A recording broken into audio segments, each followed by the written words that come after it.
Yo durante un tiempo, en el mes de julio hasta el mes de octubre, pues estuve ejecutando un proyecto. Producto de ese proyecto es la capacitación que el día de hoy se va a abordar. Desde antes, pues agradecerles a cada uno la disposición que tuvieron en contestarme los cuestionarios, en dejarme observar sus clases, así como también responderles a las entrevistas que les estuve realizando a cada uno. Pues para esta capacitación traigo a un invitado especial, que es el magíster Rolando André Álvarez Ramírez, que en este momento pues voy a dar lectura a su formación académica. El licenciado tiene una maestría en Humanidades de Ciencias Sociales de Comunicación en la Universidad Autónoma de Zacatecas, Francisco García Salinas, de México. Tiene un posgrado en Educación Virtual de la Universidad Nacional de Quilmes, Argentina. Ha hecho una especialización en Educación Virtual para el nivel superior, Escuela de Estudios Posgrado de la Facultad de Ingeniería de la Universidad de San Carlos de Guatemala. Tiene una licenciatura en Pedagogía y Administración Educativa de la Facultad de Humanidades de la Universidad de San Carlos de Guatemala. Su experiencia laboral ha sido la siguiente. Él ha sido responsable de la unidad de tutorías y formación virtual de coordinadora de educación de la Virtual CEP de la Facultad de Ciencias Médicas de la Universidad de San Carlos de Guatemala. Ha sido consultor para el diseño del CNB, Dirección General de Educación Extraescolar del Ministerio de Educación de Guatemala. Ha sido asesor pedagógico de la Secretaría de Obras Sociales de la esposa del alcalde en Municipalidad de México. Editor y auditor de libros del área social, editorial Jugando Aprendo. Catedrático de la Facultad de Humanidades de Sede México de la Universidad de San Carlos de Guatemala y ha sido catedrático del área social humanista de la Universidad Rural de Guatemala. Entonces, en este momento recibamos con un fuerte aplauso al licenciado. Y licenciado, le dejo el... Un gusto compartir con ustedes, entre colegas, una plática acerca de temas relevantes como el efectivo desempeño docente.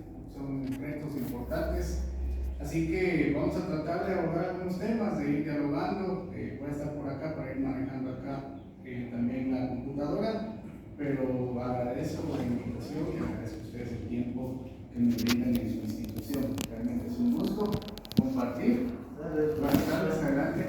Y bueno, vamos a hablar de estos temas entonces, de la efectividad docente. Bueno, en primer lugar, hablar que hay dos realidades. Bueno, hay una realidad que nos mencionan desde los escritorios, desde las personas encargadas de tomar las decisiones, y hay una realidad que vivimos todos nosotros día con día en los centros educativos. Vamos a tratar de abordar esa realidad, la realidad con todos esos retos, con las dificultades, pero también con las satisfacciones que da el día a día poder compartir con toda la comunidad educativa. Entonces aquí tenemos 4 elementos y vamos a ir viendo algunas imágenes, y si ustedes quieren compartir sus opiniones, pues también son bienvenidas. Primero observamos esta imagen, una niña en un contexto escolar degustando de su refacción, cómo era regular hasta antes del año 2020, de la pandemia. Es una escena bastante cotidiana, algo que todos nosotros vimos en algún momento. Bueno, analicen esta imagen, por favor. Luego vamos a analizar acá la imagen 2, una situación similar. Aquí vamos a tratar de ir corriendo para que se vea. Pues bueno, son 2 niños también en un contexto escolar, recibiendo una clase como se suele realizar. Pero bueno, para hablar de efectividad docentes tenemos que hablar de sociedad y contexto. En el número 3 observamos acá ya algo relativamente distinto. Bueno, la imagen quizá no se va a apreciar muy bien, pero tenemos a 2 niños en su casa con su televisión observando un programa educativo que el Ministerio de Educación impulsó a través de los canales nacionales. Aprendo en casa. Ya es otra realidad, tomando en cuenta aquí que hay un contexto de COVID-19, algo que realmente transformó no solo a la educación, sino que a toda la sociedad. un antes y un después, que ahora bien, pues ya estamos retornando y todo lo que ustedes conocen, pero me gustaría mostrar esta imagen.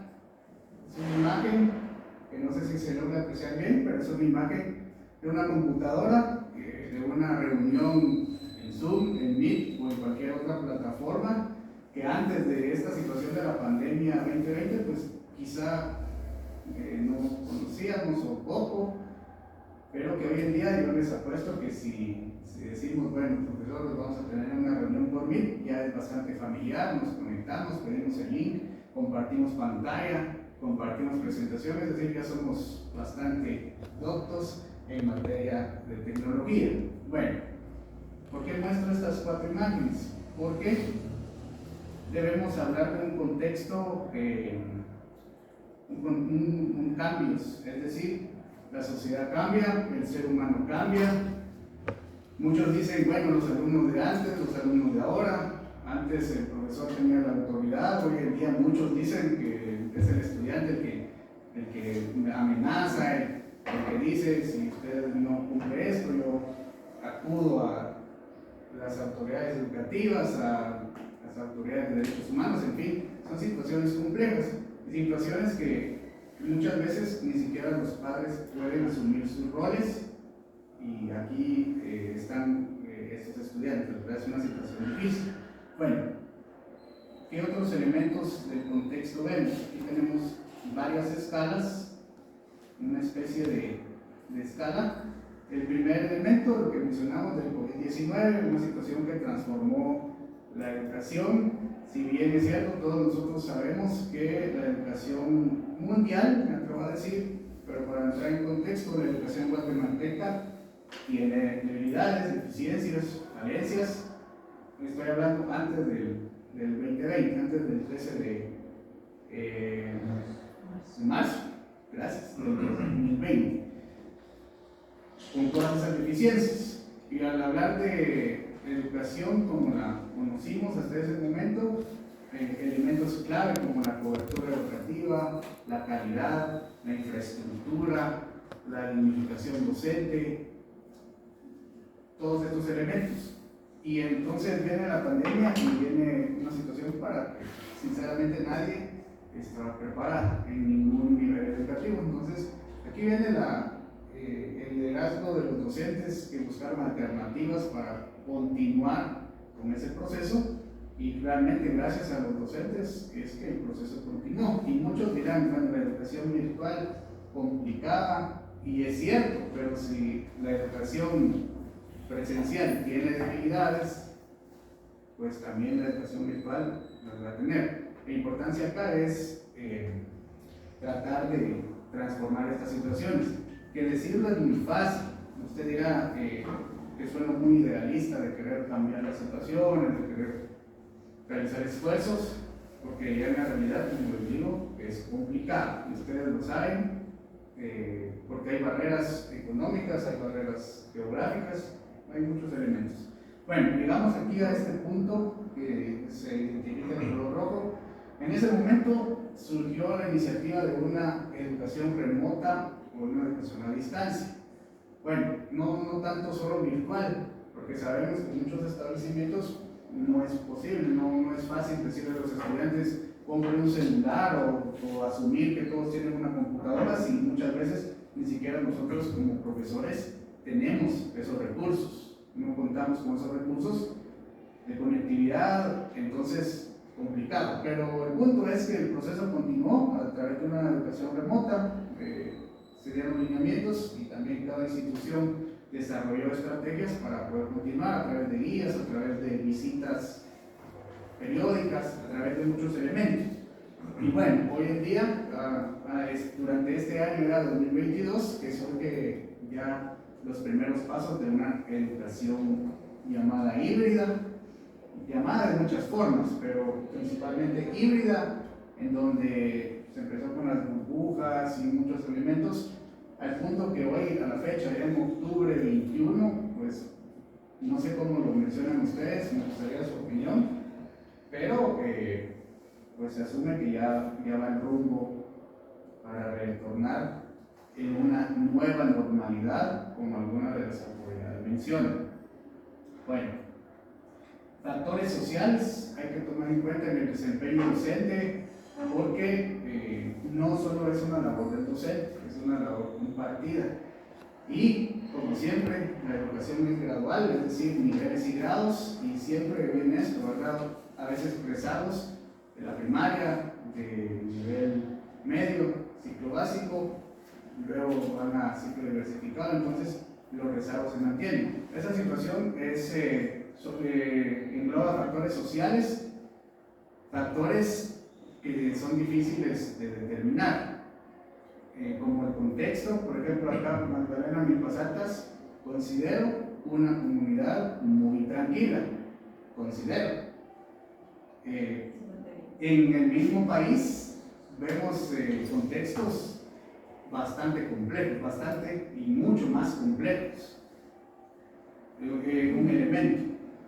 Otro elemento, la situación, como mencionamos, económica, política también, hay que hablarlo porque cada 4 años viene un nuevo presidente que asigna democráticamente a un ministro y a todo el equipo, y entonces esa situación política definitivamente impacta, para bien o para mal. Ayer se conmemora la Revolución de Octubre del 44 y vean la primavera democrática, esos 10 años en que Guatemala avanzó. Hoy tenemos esos avances educativos que ya fueron iniciativas de hace mucho tiempo y que han pasado muchos gobiernos y que ya al parecer no ha existido un avance tan significativo como el de esa época. Entonces nos quedamos conmemorando, añorando y admirando a esos líderes de esos tiempos, pero haciendo un paréntesis, ¿verdad? Imagínense en esa época el presidente Arévalo, un pedagogo, una persona instruida, con otro pensamiento, y eso nos da la pauta que de alguna manera se puede, con la voluntad necesaria. Bueno, entramos a los retos educativos. Si yo le pregunto, y este cuestionamiento, respóndaselo a usted mismo. Yo sé que hay muchos, pero ¿cuál es el principal reto que usted enfrenta como docente en el día a día? Si usted pudiera mencionar uno, y si alguien quiere mencionar uno, me gustaría escuchar. ¿Cuál es el principal reto? Hay muchos, hay múltiples. Pero si usted pudiera elegir un reto, si alguien viniera y le dice, concretamente, respóndame cuál es su principal reto, lo vamos a apoyar. ¿Qué respuesta daría usted? ¿Cuál es el principal reto? La convivencia con los estudiantes, el apoyo de las instituciones, los limitados recursos, o la presión de los padres de familia, o la actitud negativa de un grupo de estudiantes. Bueno, hay muchos. Si más adelante ustedes lo quieren compartir, pues compartan y vamos a escuchar. Y bueno, viene el rol del docente. ¿Cuál es el rol que usted maneja en el centro educativo? Históricamente, ustedes saben que el docente en las comunidades ha sido visto como una persona como referencia en muchos procesos. Hoy en día esta imagen quizá de alguna forma se ha debilitado, pero aquí es importante también lo que mencionan muchas veces: debemos creer en nuestro trabajo, debemos dignificar nuestro trabajo y también de alguna forma hacer valer las condiciones y pensar que nuestro trabajo como docentes impacta vidas realmente. No es ser idealista, pero sí impacta vidas. Seguramente usted en sus actividades cotidianas encontrará algún alumno que lo saluda después de un tiempo y eso es satisfactorio, algo positivo hizo. También todos recordamos quizá un profesor que hizo algo distinto a los demás, que se atrevió a hacer algo diferente. Y esto es la situación, porque muchas veces, no como docentes, sino que como seres humanos, estamos en una zona cómoda, digamos, pero a veces hay que retarse. En la pirámide necesidades. Hay muchos psicólogos, estudiosos de la conducta humana, que mencionan que en la parte de arriba de las necesidades del ser humano está la autorrealización. Entonces, una persona autorrealizada puede proyectarse de mejor manera. Eso tal vez ya desde el punto de vista psicológico se puede proyectar. En otras palabras, también otra pregunta, ¿verdad? ¿Cuál es la autorrealización para nosotros? Para alguien, quizás la autorrealización sea compartir con su familia, comprar una casa, ir a un viaje, o su día a día, la vocación que tiene con sus estudiantes. Entonces, podría ser algo muy valioso en esta eficiencia, porque realmente, ¿qué es eficiencia?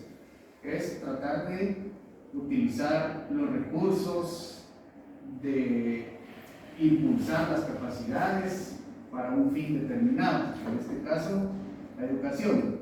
Bueno, elementos de una docencia efectiva. Para ir avanzando acá, vemos, tenemos aquí varias letras, tenemos desde la A hasta la H, entonces vamos a ir por escalas también, y en la A encontramos que es importante la información y la adaptación. Hoy en día estamos en una era de información, en donde la gente, si quiere cocinar un pollo asado y no sabe, ingresa a YouTube y puede buscar un video, o aprender a ejecutar la guitarra.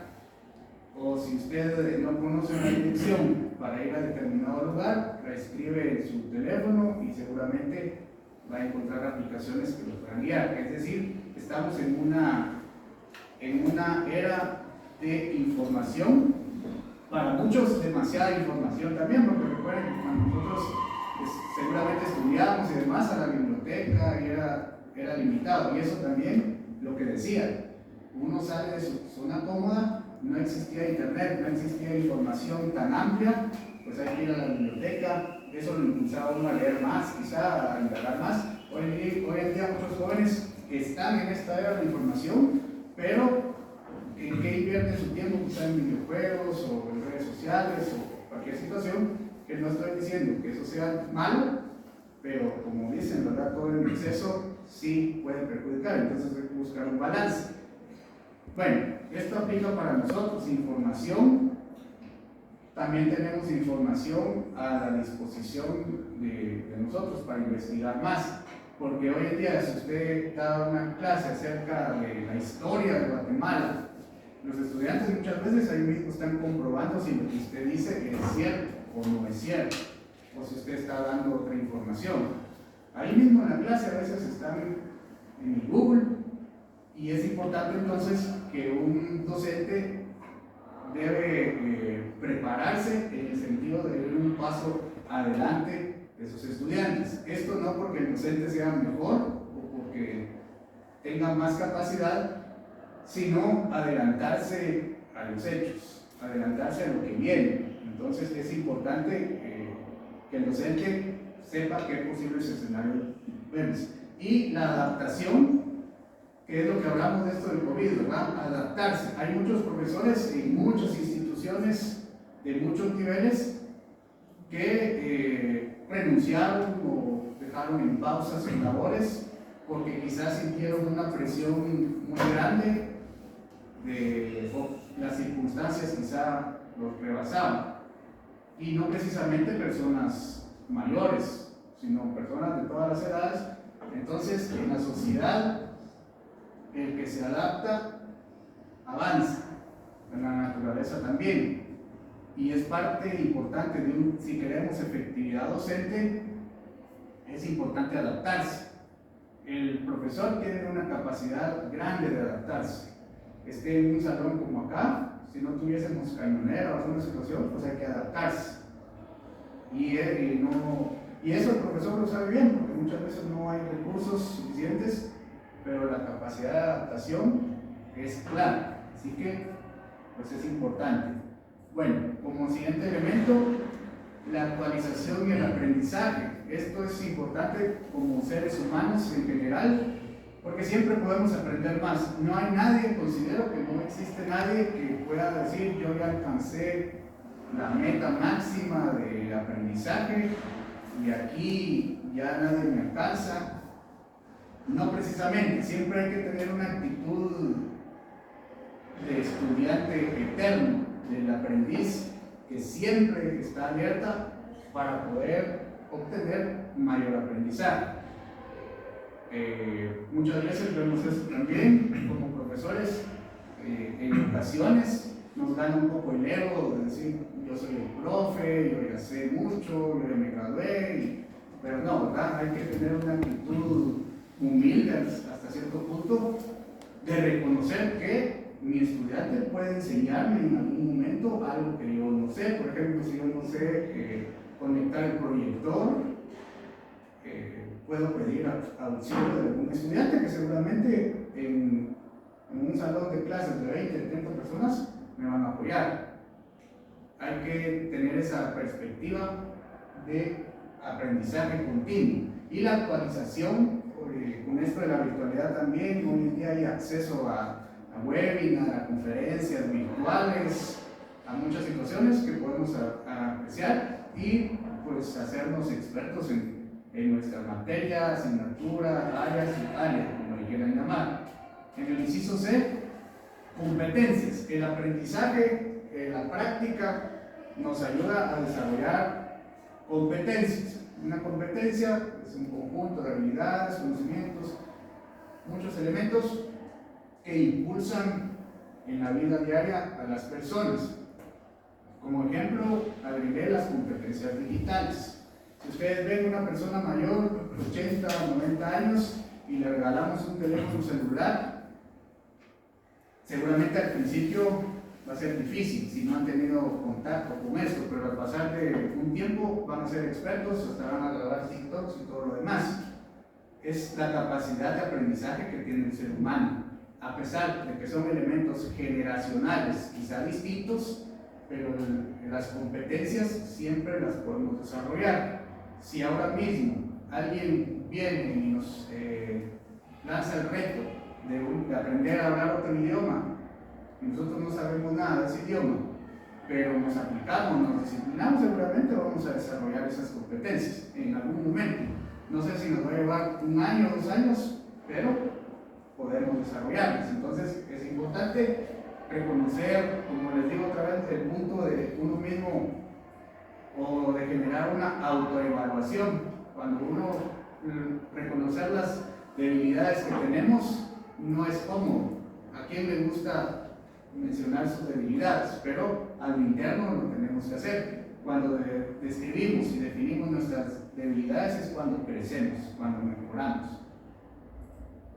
Bueno, y aquí otros elementos, ya para ir avanzando, aquí tenemos 5 elementos referentes también a otras características de la docencia efectiva. Como número 1, políticas de Estado y de gobierno. ¿Por qué? Porque el docente puede ser excelente, pero necesita las condiciones necesarias para poder impulsar su trabajo. Entonces aquí viene lo que mencioné hace un momento, que deberían existir más políticas de Estado e impulsarlas, que de verdad las autoridades pues estén conscientes de la realidad que vive en los centros educativos. Pero muchas veces hay trabajos de escritorio, político también, y es aquí donde se frena esto. Y aquí vemos gobierno, y al mencionar gobierno vamos en distintos niveles, desde el gobierno nacional, a nivel departamental, a nivel municipal, que tanto nuestras autoridades se comprometen con la educación, que debería ser prioridad para todas las comunidades, poder necesitar esto. Entonces acá se necesitan en algún momento otras políticas de Estado, como las que en algún momento impulsó Juan José Arévalo, como las que en algún momento impulsó Arbenz, de poder soñar con una nueva primavera educativa. Y muchas veces esto lo vemos desde un punto pesimista, de decir que esto ya no tiene arreglo.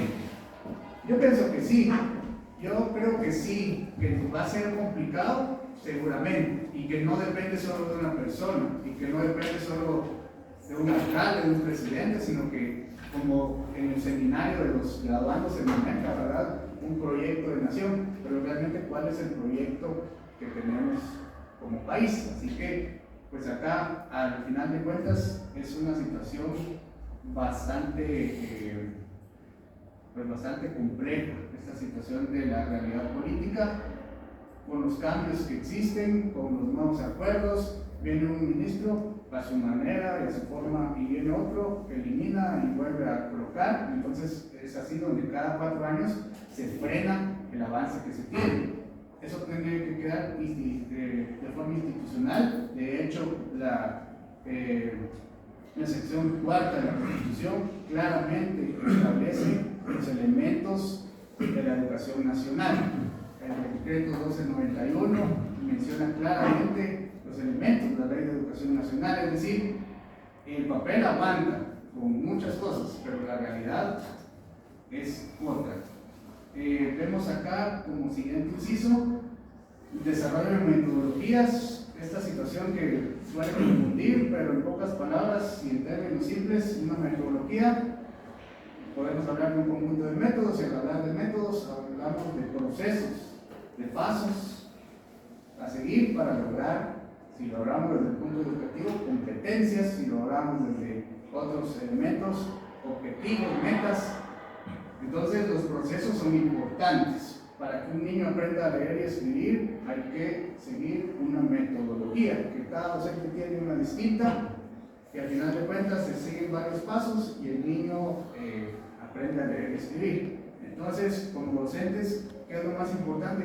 Desarrollar nuestras propias metodologías. Yo les aseguro que cada quien tiene su manera de abordar, de impartir sus clases, de trabajar, y esa ya es una marca personal, ¿verdad? Entonces, esa es una metodología, hay que desarrollar. Como siguiente elemento, vemos acá la utilización de herramientas. Al hablar de herramientas, también podemos decir recursos, materiales, lo que tengamos. Hay casos importantes que llaman la atención de profesores que hacen algo distinto, ¿no? Que hacen algo diferente, que utilizan lo que tienen en su contexto y dan resultados. En pocas palabras, hay que utilizar los recursos que tengamos.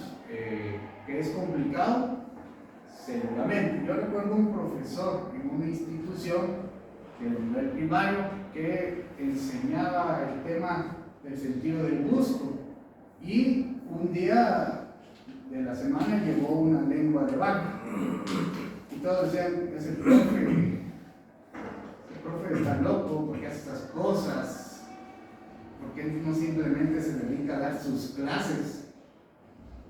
Pero si lo analizamos detenidamente, es pilas el profe.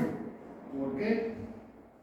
Con alguna especie de simulación está utilizando un recurso que no sé dónde consiguió, pero que al final de cuentas, les puedo asegurar, fue bastante significativo para ese grupo de niños.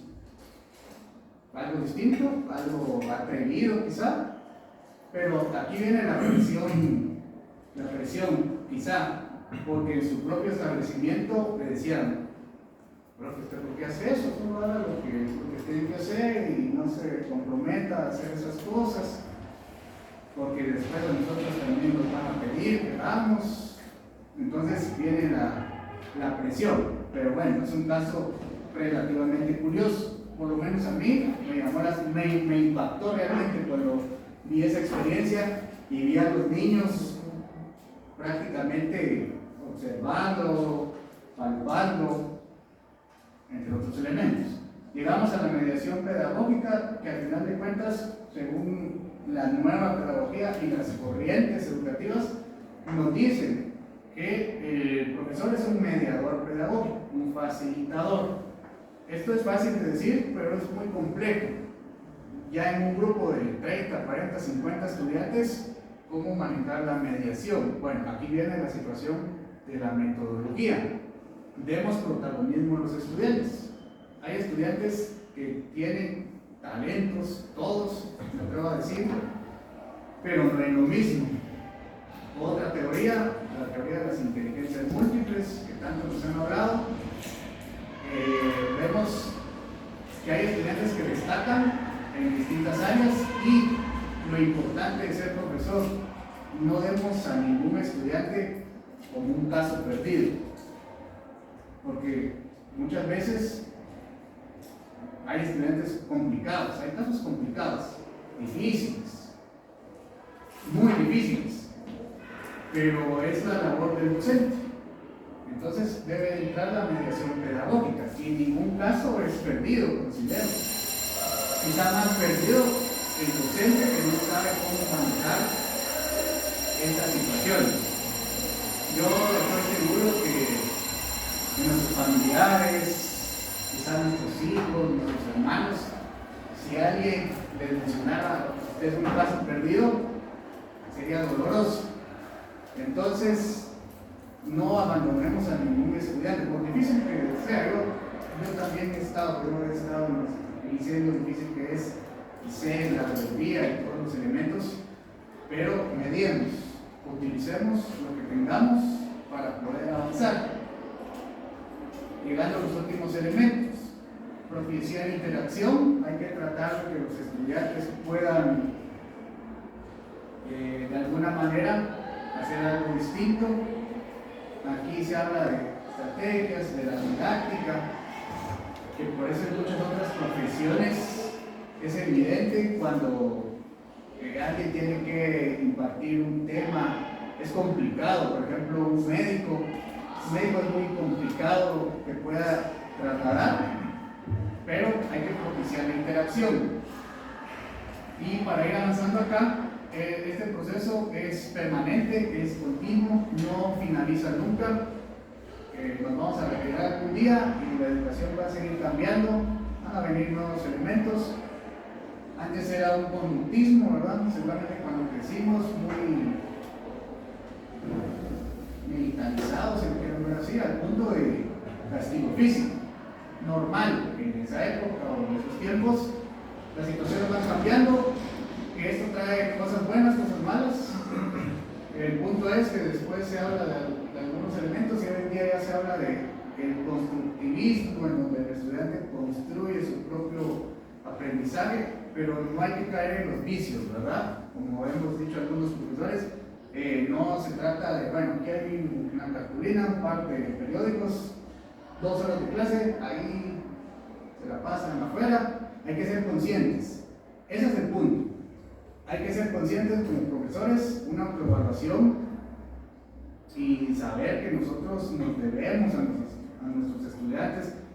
Al final de cuentas, aunque suene quizá duro, devengamos un salario, es decir, es un trabajo con ciertos parámetros y hay profesores excelentes en todo lugar y hay profesores que quizá también necesitan motivación, pero son elementos ya más concretos que no vamos a quizá entrar en detalles.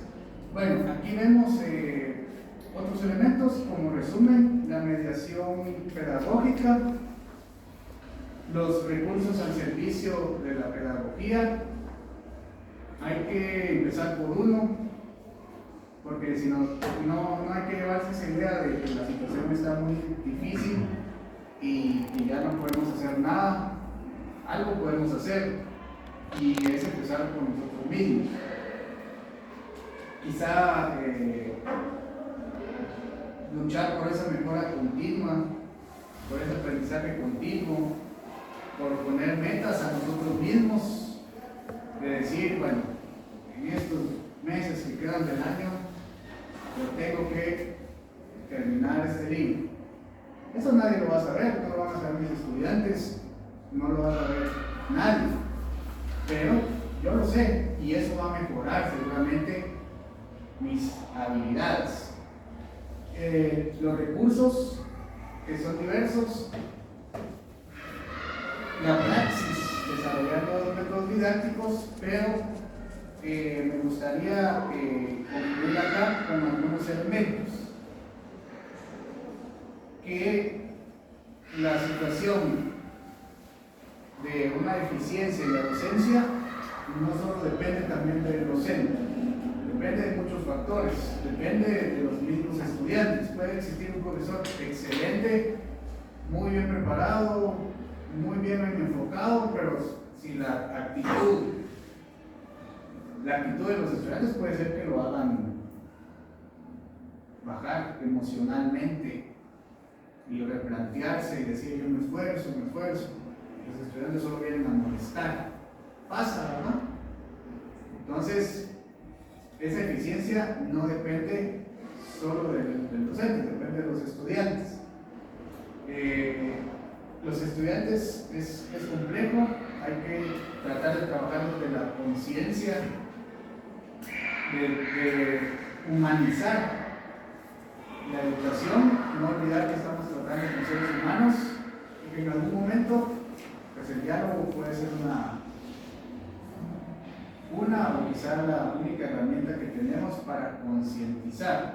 Pues hay que cambiarle el panorama, hay que llegar desde lo psicológico, hay que decirle, mientras usted ocupa un lugar aquí en este salón de clases, su papá, su mamá, seguramente está laborando 8 horas, 10 horas, para que usted tenga esta oportunidad. Hay que hacer conciencia, hay que actuar también si es necesario, aunque acá son temas complejos, pero también hay que tratar de tener una cultura educativa, me parece complejo, pero hay que intentarlo.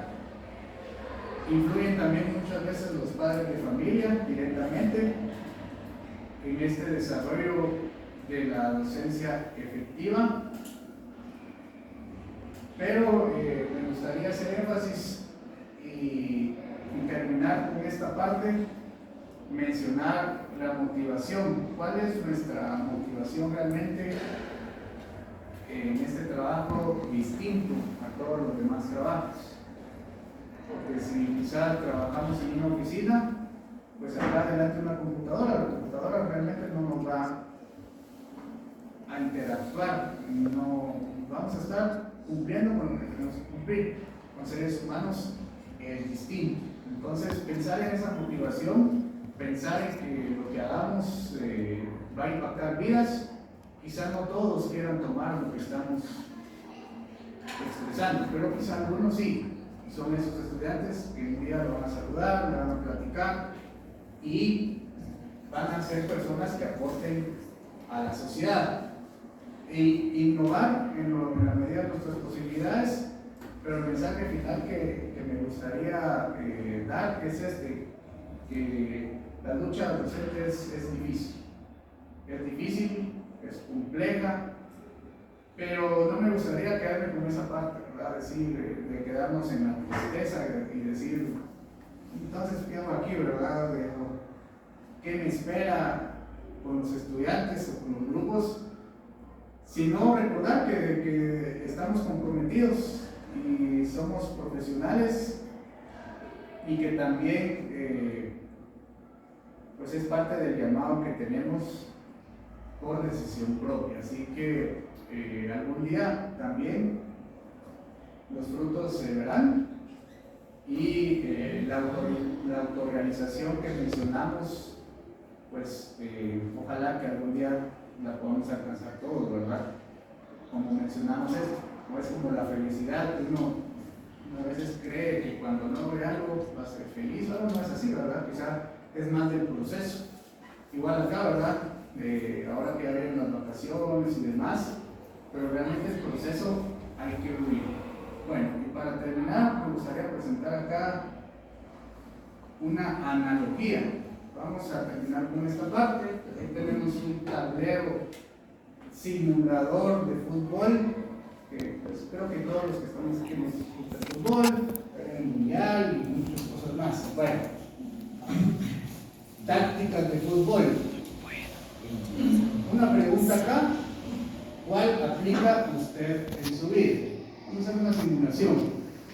Vemos en primer lugar, tenemos un plan, el plan inglés.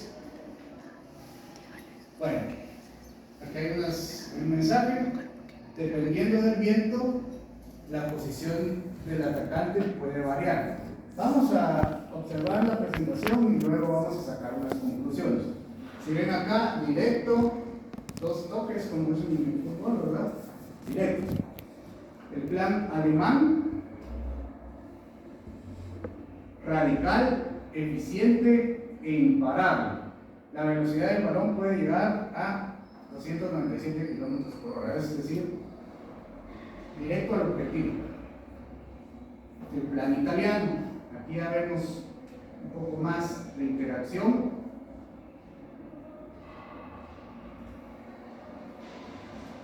Defensa del hierro, ideas mínimas en el medio campo, pases al atacante y penal, ¿verdad? Como de suerte tal vez, o circunstancial. El plan brasileño, sin comentarios, muy habilidosos, como solemos ver a los equipos brasileños. El plan australiano, veamos acá, trabajan para perder el juego por sí mismos, no requieren ayuda, ellos solitos perdieron. Este siguiente plan no es, los siguientes planes son ilustrativos, ¿verdad? Es para que reflexionemos un rato. El plan francés, en su plan intentan todas las posibles hipótesis, intentan de todo, pero olvidaron el gol. El plan mexicano, como les digo, no es ofensa ni ninguna situación, pero en este plan, nota, el punto rojo no es el balón, es el árbitro. Interesante. Luego vamos a sacar conclusiones. El plan Chapín, no somos chapines y nos sentimos orgullosos de ser guatemaltecos, pero permanecer en casa y ver a los otros en el mundial por la televisión. Dentro de paréntesis, tenemos algún día que cambiar eso.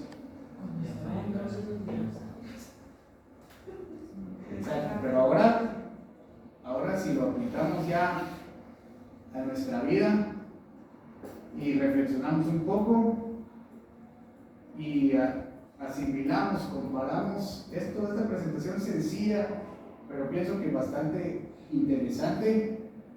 Muchas veces en la vida creemos que es un plan inglés, ¿verdad? Así, aquí está mi objetivo y directo, ¿verdad?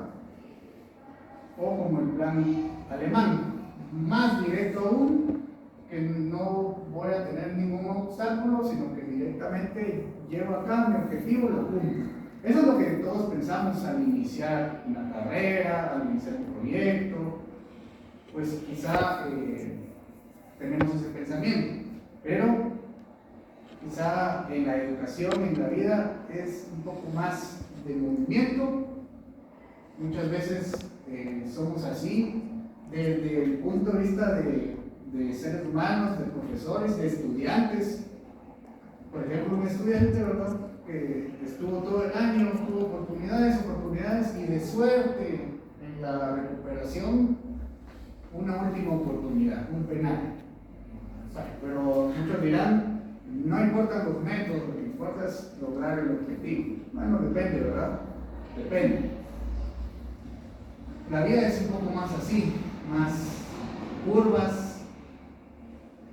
Pues miren acá cuántas veces pasó por todo el campo y al final de cuentas lograron el objetivo. Yo pienso, si a mí me deben elegir, la vida es un poco más así, ¿verdad? Es así, hay que buscar alternativas y también reconocer que en la vida realmente no hay nadie que haga todo solo. Aquí está el equipo. ¿Quién es el equipo? La familia, principalmente. Aquí en la institución, todos los profesores, los estudiantes y todas las personas que estén involucradas. Se logró el objetivo, pero bueno, acá este jugador fue el que anotó el gol, pero la jugada viene desde acá, ¿verdad? Es decir, hubo mucho esfuerzo para que un proyecto salga muy bien en una institución. Hay mucho esfuerzo que mucha gente quizá ni se va a dar cuenta y menos agradecer, pero es un trabajo en equipo. Muchas veces somos así, nosotros mismos nos boicoteamos, nos desmotivamos, nosotros mismos nos convencemos de que no podemos. Entonces, que no sé, creer un poquito más en nosotros, ¿verdad? Sin caer en el egocentrismo, pero saber que lo que estamos haciendo vale la pena. ¿Que va a costar? Seguro, pero acá se avanzó hasta acá, el objetivo estaba cerca, pero luego fuimos retrocediendo al punto de perder este partido hipotético. Muchas veces también estamos acá, similar a esto, intentamos todo lo posible, hacemos nuestros esfuerzos, pero al final de cuentas nos falta un pequeño paso para concretar. Y es esto. Tratemos de concretar en nuestros proyectos, porque aquí a este equipo no podemos reprocharle que no existió esfuerzo. Existió esfuerzo, existió dedicación, pero hizo falta un poco para lograr el objetivo.